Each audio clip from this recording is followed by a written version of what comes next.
Selamat pagi, salam dahsyat, luar biasa. Jumpa lagi bersama Naked Trader 21. Saya Joko Cahyadi. Pagi kali ini sahabat, saya ingin sharing 4 hal penting ya. Bila mana Anda ingin menjadi day trader ya. Sebelum saya mengulas tentunya selalu izinkan saya untuk memberi salam, memberi hormat kepada sahabat-sahabat trader, juga sahabat YouTuber di seluruh Nusantara.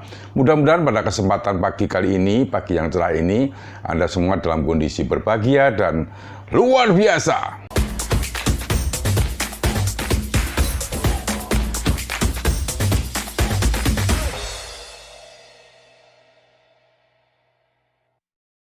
Baiklah sahabat trader, saya mencoba untuk mengulas untuk topik pada pagi kali ini. Kalau Anda ingin menjadi seorang day trader, ada 4 hal penting ya, jika Anda ingin tidak gagal sebagai day trade ya.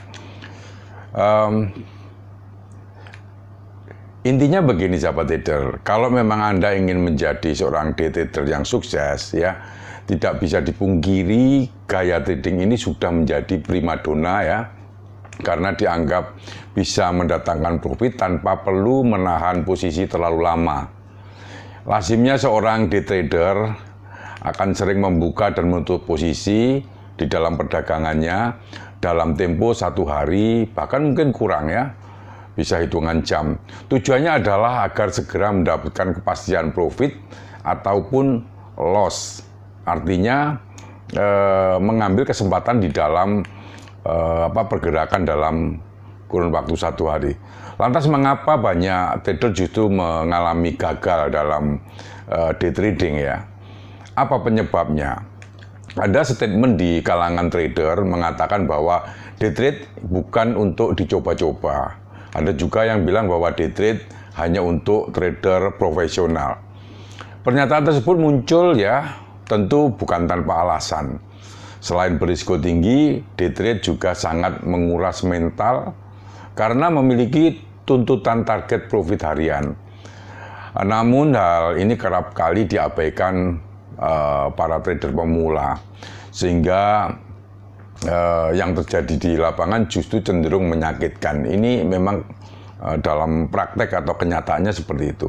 Bahkan trader gagal dalam day trade dan berakhir dengan kerugian serta stres yang berat, ini banyak juga sahabat trader. Namun bukan berarti teknik trading ini tidak bisa dipelajari.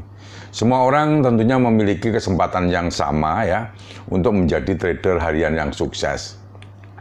Nah, untuk mencapainya ya, saya akan mengulas beberapa hal yang wajib diperhatikan agar Anda terhindar dari penyesalan akibat gagal di dalam trading harian. Nah, yang pertama sahabat trader,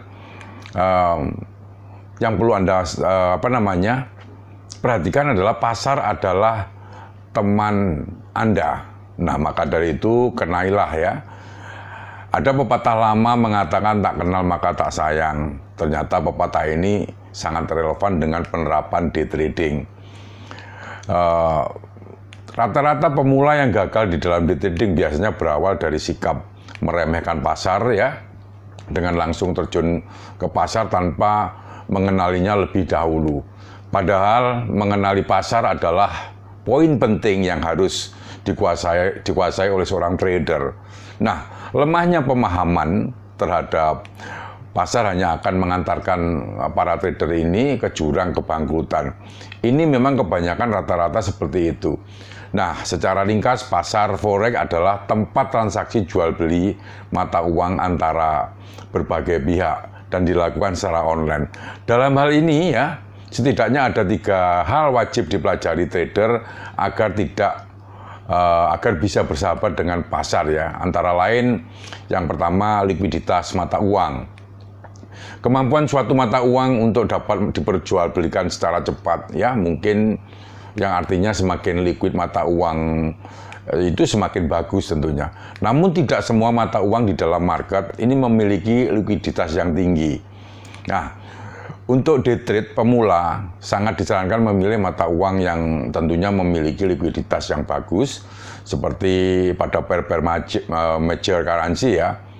Anda harus pinter-pinter memilih. Biasanya saya menggunakan euro, pound sterling, kemudian ya, mungkin Swiss, atau mungkin komoditi seperti emas ya. Ini memiliki pergerakan di dalam satu hari cukup lumayan tinggi. Nah, kemudian volatilitas mata uang. Nah, jarak fluktuasi atau naik turunnya harga ya mata uang ini tidak semua pasangan mata uang liquid di pasar forex selalu bergerak dengan volatilitas ya yang tinggi tentunya. Antara volatilitas yang tinggi dengan volatilitas yang rendah, mana yang terbaik ya? Untuk pemula lebih disarankan mencari pair-pair dengan volatilitas yang sedang untuk menghindari resiko berlebihan. Nah, ini kita bicara mengenai volatilitas. Kemudian ada hal yang penting lagi adalah kalender ekonomi ya.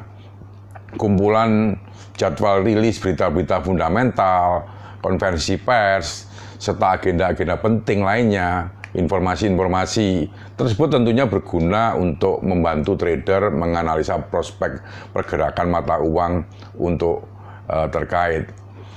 Kemudian ya yang kedua ini adalah hindari fanatik ke satu metode analisa. Dalam trading forex ya ada dua teknik analisa yang populer yaitu fundamental dengan technical. Apakah trader memilih salah satu saja mana yang terbaik atau kebanyakan pemula hanya berfokus dengan satu jenis analisa saja.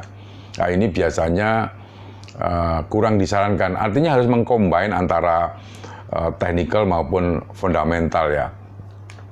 Dan tentunya kebanyakan yang mengalami kegagalan dalam trading ini mereka hanya terlalu fanatik pada salah satu analisa.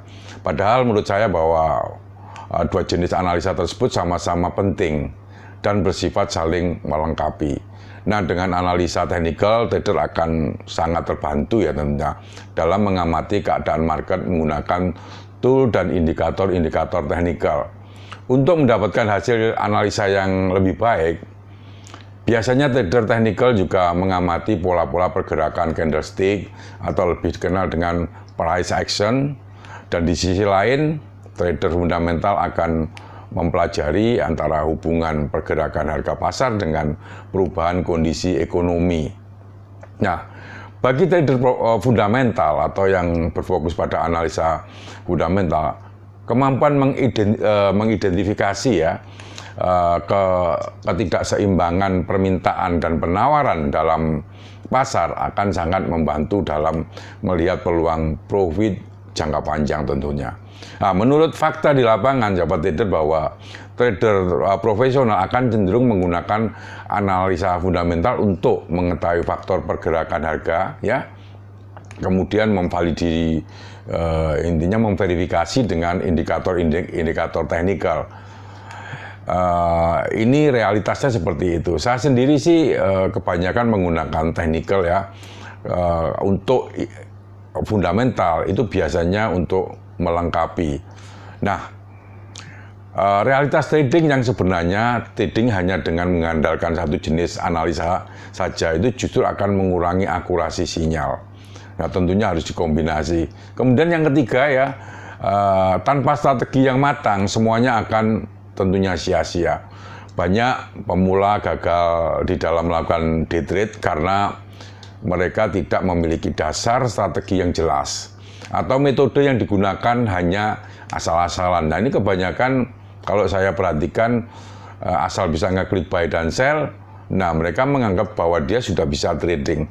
Dan kalau saya perhatikan sering berubah-berubah mengenai strategi. Jadi sebenarnya strategi yang matang sangat diperlukan agar trading lebih disiplin ya dan tertata. Mudahnya ya, intinya bahwa strategi trading dapat diartikan sebuah metode yang akan digunakan trader ketika hendak memasuki pasar. Nah, ini sebenarnya intinya di situ. Nah, di dalamnya berisi tentunya setup lengkap ya, trading plan yang meliputi mungkin jenis indikator, time frame, durasi trading hingga target-target profit. Nah, secara garis besar dasar strategi trading dibedakan menjadi dua ya. dua macam, yaitu trend follower dan trend counter.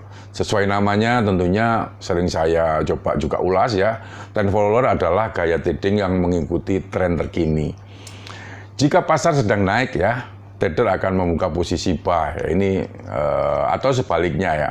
Ketika tren turun, posisi sell yang akan diambil ini salah satu jenis daripada trend follower.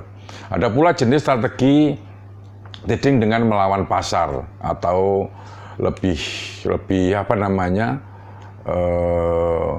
dikenal dengan trend counter. Nah, prinsip utamanya yaitu beli di low, sell di high. Ini trend counter. Dengan memanfaatkan tentunya titik jenuh, pembalikan harga ketika market sedang mengalami bullish maupun bearish secara signifikan. Nah, trader-trader tentunya akan mengambil posisi yang berlawanan dengan tren. Nah, apakah ini salah? Tidak juga tentunya. Tentunya harus disertai dengan skill. Lantas bagaimana kira-kira cara membuat strategi day trade yang jelas? Yang jelas ya. Intinya tidak harus berisi kalimat-kalimat yang panjang dan mendetail. Cukup buat yang singkat, jelas, dan mudah dipahami. Pemula yang masih belum bisa membuat strategi day trade ya biasanya mengikuti langkah-langkah seperti mungkin saya akan ceritakan ya. Biasanya ya tentukan dasar strategi trading. Apakah Anda sebagai trend follower atau trend counter. Temukan indikator paling sesuai dengan gaya trading. Kemudian tentukan strategi untuk entry maupun exit. Atau atur risk and reward rasionya. Yang tidak kalah penting adalah tentukan position size atau jumlah lot sesuai dengan target mungkin profit maupun stop loss. Nah, sebelumnya tentunya saya sarankan untuk menguji ya strategi trading ini di akun demo sebelum digunakan pada akun real. Ini penting sekali. Ingat, yang tidak kalah penting juga buat jurnal catatan trading dengan bahan evaluasi. Yang keempat sahabat adalah tekan ego sekuat mungkin lah ya. Alasan trader mengalami gagal dalam day trade ini berikutnya adalah acuh terhadap kondisi psikologis ya. Kemudian salah satu trader terkenal ya, yang pernah saya ulas juga, Richard Dennis, mengatakan bahwa musuh utama seorang trader bukanlah gejolak pasar yang ekstrim tentunya, ataupun strategi trading yang buruk, melainkan sulitnya melawan ego diri sendiri. Ini tolong digarisbawahi bahwa memang menekan emosi ego di dalam diri ini merupakan salah satu hal sangat penting untuk diperangi kalau Anda ingin menjadi benar-benar seorang trader yang baik. Menurut Richard Dennis, ego yang tidak bisa terkontrol ya, ini akan melahirkan sifat serakah, ya percaya diri berlebihan tentunya seperti itu. Nah, hingga tidak sabar. Nah, sifat-sifat inilah yang biasanya akan mengantarkan trader ke jurang kekalahan atau loss. Nah, kerap kali ditemukan ya, trader mengalami kesulitan untuk tetap konsisten di sistem trading yang sudah dibuat. Biasanya disebabkan karena membuka posisi di luar skenario, mengubah jumlah lot ini biasanya yang sudah ditentukan ya. Biasanya maksimumnya katakanlah 0,6 menjadi 2 lot reguler dan seterusnya. Nah, kemudian entry saat sinyal belum valid. Nah, ini banyak macamnya sahabat trader. Nah, padahal melanggar sistem trading adalah ciri psikologis trading yang buruk. Nah, trader yang baru saja mengalami loss cenderung membuka posisi baru dan mengabaikan manajemen risiko. Dengan harapan kerugian cepat tertutupi. Ini ciri-ciri trader yang belum matang di dalam pengendalian emosinya.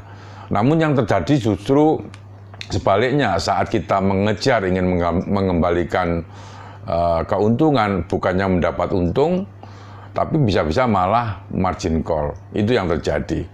Untuk menekan ego dan membentuk psikologis trading yang bagus ya, trader wajib mengetahui kapan waktu berhenti trading, istilahnya istirahat ya, dan kapan saat terjadi loss, misalkan merugi, ataupun juga saat Anda menang atau profit. Dan tentunya hal seperti itu mengindikasikan bahwa kita mengalami kejenuhan ya, apalagi saat kita kalah. Berhentilah trading untuk menenangkan emosi. Saat menang, Anda juga harus beristirahat. Jangan sampai terjadi overtrade. Dan saat suntuk lah, artinya kita tidak lagi di market enak. Tentunya saya sarankan Anda untuk berhenti, untuk refreshing. Pada intinya trading di saat kondisi psikologis yang kurang baik hanya akan mendatangkan kesalahan ya, yang justru memperkeruh suasana trading Anda. Baiklah sahabat trader, tentunya bagi sahabat-sahabat yang sering menanyakan mengenai live trade saya, bagaimana Pak kok tidak pernah di-upload di YouTube, itu saya akan share di WA group ya, untuk live trade saya. Silahkan juga yang ingin diskusi secara private, silahkan di WA. Tentunya bagi sahabat-sahabat yang belum subscribe, silahkan subscribe dan tekan lonceng tentunya bila mana Anda menyukai topik-topik seputar bisnis, investasi, dan perdagangan valuta asing. Terima kasih, selamat pagi, salam dahsyat luar biasa.